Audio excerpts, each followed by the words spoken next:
আসসালামু আলাইকুম, সবাই কেমন আছেন? আশা করি ভালো আছেন। আমি ফাতেমা, আছি নতুন আরেকটি ব্লগ। সকালবেলা আমরা বেরিয়ে গেলাম পিজি হসপিটালে যাব, তার জন্য 2 বাচ্চাকে বাসায় রেখে মা, আমি আর আমার আন্টি আর কি চলে আসলাম এখানে আম্মুকে ডক্টর দেখাবো। এর আগে একবার প্রোঅ্যাক্টিভে ডক্টর দেখাইছি, সেখানে রিপোর্টগুলি ভালো না আসা, এখানে আর কি পিজি হসপিটালে চলে আসলাম। তো আমরা অনেক তাড়াতাড়ি চলে আসছি। তো আমরা এসে দেখে এখনও দরজাই খোলে নাই, যেখানে সুপার স্পেশাল যেখানে আর কি, তো সেখানে আর কি দরজাই খোলে নাই। তো আমরা কিছুক্ষণ এখানে ওয়েট করতেছিলাম, আর এখানকার ভিউটা আসলে অনেক সুন্দর। আসলে ভিতরে অনেক টেনশনও হচ্ছিল যে রিপোর্টে কি আসে না আসে, কিন্তু আজকে তো রিপোর্ট দিবে না, রিপোর্ট দিতে 3 দিন সময় লাগবে। আর হসপিটালে আসা মানেই কি অপেক্ষা অপেক্ষা আর অপেক্ষা। বাসায় থাকলে যে কোন দিক দিয়ে সময় চলে যায় আসলে টেরই পাই না। আর হসপিটালে আসলে মনে হয়, আমার কাছে মনে হয় 1 ঘন্টা 3 ঘন্টা সমান হয়ে যায়, আমার কাছে ঠিক এরকমই মনে হয়।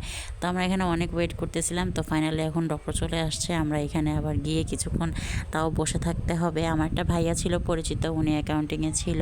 তারপর উনি আমাদেরকে অনেক হেল্পও করছে, তার জন্য আমরা আজকে ডক্টর দেখাইতে পারছি, আজকে সবগুলো টেস্ট করাইতে পারছি। তা না হলে যেই সিরিয়াল ছিল ডক্টর দেখাইতে দেখাইতে সময় চলে যাচ্ছিল, আর বাকি টেস্টগুলি করাতে পারতাম না। তো যাই হোক, বৃহস্পতিবার রিপোর্ট দিবে, রিপোর্ট আসলে জানা যাবে ফাইনালি। তো যাই হোক, আমার আম্মুর জন্য সবাই দোয়া করবেন। এখানে সামিয়া আর কি রান্নাবান্না করতেছে আজকে, যেহেতু আমরা কেউ বাসায় ছিলাম না।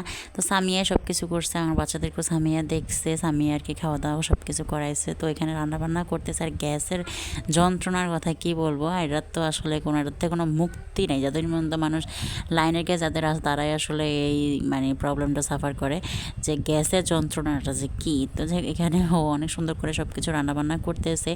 ছোটো মানুষ যতটুকু করে ততটুকুই আর কি ভালো, যেহেতু আমরা এখন দৌড়াদৌড়ি করতেছি বা এসে তো খাওয়া লাগবে।